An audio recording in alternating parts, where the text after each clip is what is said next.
সারা ভারতবর্ষ জুড়ে, হয়তো পৃথিবী জুড়েও তাই হয়।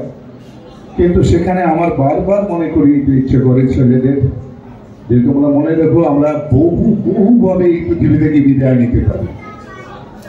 আমরা সুনীতি উইলিয়ামসের মতো বাইরে গিয়ে, ওখানে গিয়ে মহাশূন্যেও হয়তো মারা যেতে পারি, আমরা সমুদ্রে ডুবতে পারি, নিচে পড়তে পারি, আমরা অনেক ভাবে অসুস্থ হয়ে ক্যান্সার হয়ে মারা যেতে পারি।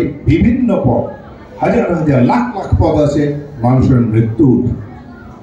কিন্তু মানুষের জন্মের একটাই উপায়, মাতৃ গর্ভ, আর কোনো রাস্তা নেই। কোনোভাবেই জন্ম নিতে পারবো না আমরা। কিন্তু সেজন্য সেই মাতৃ জাতিকে, সেই মাকে সম্মান করাটা আমাদের প্রধান কাজ।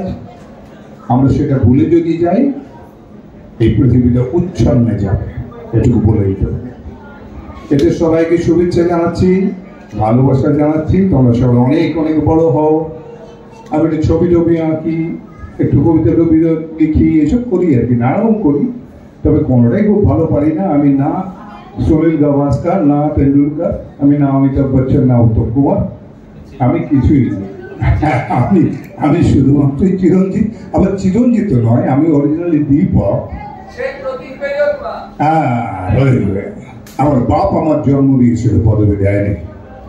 আমার মা আমার নাম রেখেছে প্রতীক। জনতার অনেক দুঃখের, অনেক যন্ত্রণার, অনেক চোখের জলের প্রতীক। আর সারা দুনিয়া আমার পদবী দিয়েছে ভীষণ মা। তাই সব মিলিয়ে আমি প্রতীক ভীষণ মা। অনেক ধন্যবাদ দীপকদাকে। তো ভেতরে প্রথম আমি যেটা করলাম, আমার হাইটে আমি 6 ফুট 8 ইঞ্চি লম্বা, আর জুতো পরলে প্রায় 2.5 ইঞ্চি হল। আমি যখন দরজা খুললেন তিনি, আমি ইউজুয়ালি লোকেদের দিকে এরকম করে থাকি। এই একজনকে আর অমিতাভ বচ্চন, এই দুজন দিকে দরজা খোলার সঙ্গে সঙ্গে আমার চোখটা ওপর দিকে উঠলো, গলা, মুখ, তারপরে চোখ, এতখানি এরকম তাকাতে হলো। বলে ভেতরে এসো, ছেলে। হ্যাঁ, আচ্ছা বসো। এইটা আমি লেখাটা দিতে এসেছি, তো লেখার ছবিটা দিলাম ওনাকে। তবে একটু সময় ছিলাম, সেদিন হঠাৎ উনি বললেন যে তুমি, তোমার বয়স কত হবে? আমি বললাম এই 3rd ইয়ার করছি যাদবপুরে ইঞ্জিনিয়ারিং। ও আচ্ছা।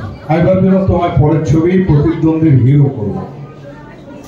আনফর্চুনেটলি সেই হিরো অন্তত 3-4 বছর বেকার গ্র্যাজুয়েশন করার পর, সেই জন্য আমাকে দেখতে বাচ্চা লাগলো, ছোট লাগলো, যা ওকে লেগেছিল, বাতিল হয়ে গেল। হাতে হাতে সত্যিকার একটা ছবি পেয়ে, আর তারই 2-1 মিনিটের মধ্যে বাতিল হয়ে গেল। কত বড় দুঃখ। তারপরে একটা ছবিতে আমি একটু পাঠ করেছি অল্প, লক্ষণের শক্তি ছেলে। আমি সহযোগা ছিলাম, যেটা সুকুমার রায়ের যখন তাই। কিন্তু আর কোনো ছবিতে মানুষের কাছে আমি চান্স পাই না। আর আমার একটা বদ গুণ আছে, সেটা হচ্ছে কি কখনো কোথাও কোনো লোককে বলিনি যে আমার একটা চান্স দিন, আমার একটা রোল দিন। এটা আমার একটা জেদ বলতে পারো। আমার সারা জীবনে কখনো বলিনি কাউকে, কোনো প্রডিউসারকে, কোনো ডিরেক্টরকে আমার তার চান্স দিই। তাই জন্য অনেকে বলে, অনেকেই পাইনি। কিন্তু আমি বিশ্বাস করি একজন ঈশ্বর আছেন, সব লিখে রেখেছেন। আমার যতটুকু পাওয়ার ততটুকুই পাবো আমি, তার বেশি চাইলেও পাবো। ধন্যবাদ। আরেকবার ধন্যবাদ জানাই।